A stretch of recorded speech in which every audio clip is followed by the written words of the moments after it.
All right, so now we're going to do scholarship sample B. So we just tore apart sample A, which was by Thor Smith's best friend Joe Schmo, and he obviously didn't do so hot. So now we're going to go to student B, which is Thor Smith's essay, and I want to have you guys first off look at it visually. So we should have read this together already in class, but if you notice, this is very different than this one. This is not about compliance of prompt. This is about legitimately sharing stories which are narrative and reflective in nature to help the panel or readers understand who you are as a student. And so what happens was I came up with a theme, or excuse me, Thor Smith came up with a theme. And the theme actually was focused on the first, or it would have been the last prompt, which is choose an activity or experience that you gained from. So Thor started off with his cross-country story. And when he did his cross-country story, he realized that this theme of hills and Mount Everest was pretty cool, and he made that a focal point and a repetitious item throughout the entire piece. So this is a show versus tell moment. Instead of saying the cross-country practices suck, he goes into a narrative about what the situation looks like. So this is kind of a little poetic device where he's threading some ugly imagery. He's whipping in terms of word choice. He's trying to create some juxtaposition of deflated and radiated. And so all this stuff is just creative. It's thoughtful, and it really puts a picture in the head of the reader. And it helps illustrate a conflict.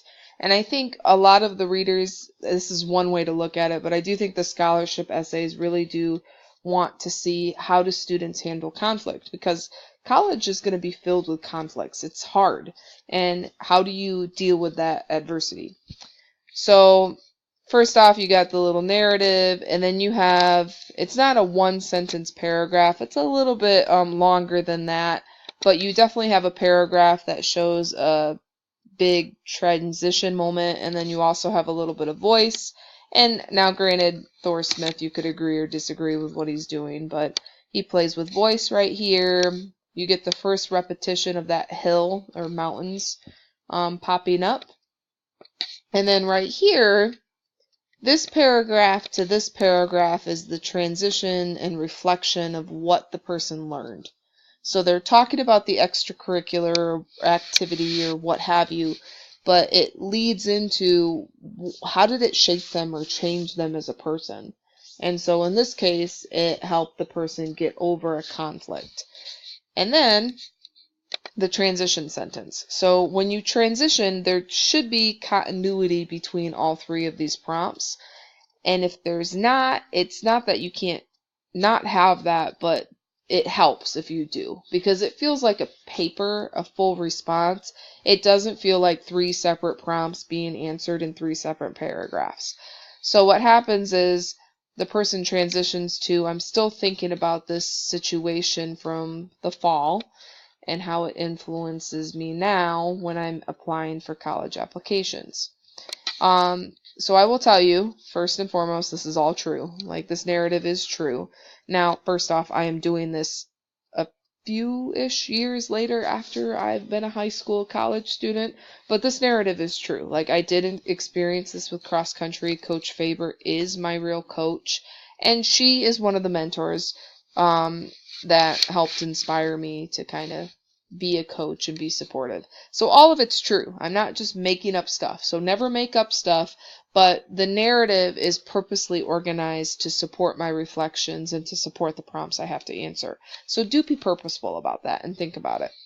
And then I go into, basically up here, I'm kind of transitioning out of this, which is choose an activity that has influenced you.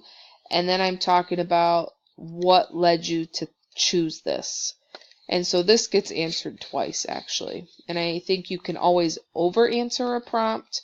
You never want to under-answer a prompt. Oopsies. Oh, look at all this stuff you don't care to see right now.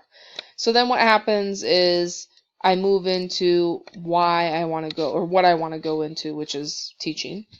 So I am honest and I say, like, I kind of acknowledge the clicheisms about college, and then I talk a little bit, which is I know it's going to be important for teaching, but the thing that I am actually pretty proud of here is I talk about what college is going to mean for me, and I don't do it from the perspective of my field of study. I actually do it in terms of something else, which my goal was, hopefully this is something they haven't read. I'm sure they've read about I have to go to school to teach, to do an internship, and to be blah, blah, blah, blah, blah. So I tried to play up college as a chance for me to kind of grow as a person in general. And I focused on patience, resilience, and experience. So that was what I said. So I kind of figured out, what does college teach me? Experience. And then that became kind of like my thesis, or my focal point.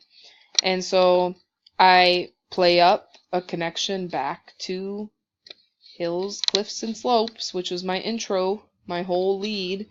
And then I play up that college can help me with the apathetic response that I talked about in my intro. And then I go back to the Coach Faber story. So if you realize everything, it's not that it's full circle, it's like 5,000 circles are happening in this. And it's all kind of swirling together into a wonderful pot of awesomeness that would hopefully earn me lots of money. And then finally, I finish up with a conclusion. So a lot of you guys are missing conclusions, and good old Joe Schmo up here is also missing a conclusion. Versus, I have the availability of a conclusion. I am not at my 500. So if you are not at your 500 word count, then you should add more. You can always add more, because they are going to reward what you do well. They're going to be able to find out and learn more about you the more that you give them. So I come back to my lead. I love my full circle narrative, so I do it in this. And I come full circle back to the intro, but then I came back to that nugget, which is basically experience right here. And then I talk about my college, which is I want to be a guide. But I do not just say, I have to go to college to become a teacher so I can learn teacherly stuff. Do not do that cliche conclusion. You might introduce a different lead type or something like that, but this is specific. It is narrative. It is reflective.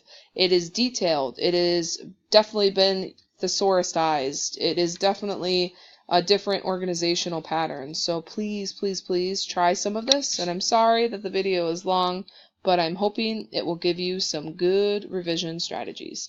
Good luck. You guys are very creative writers, and you have a lot of good foundations to work with.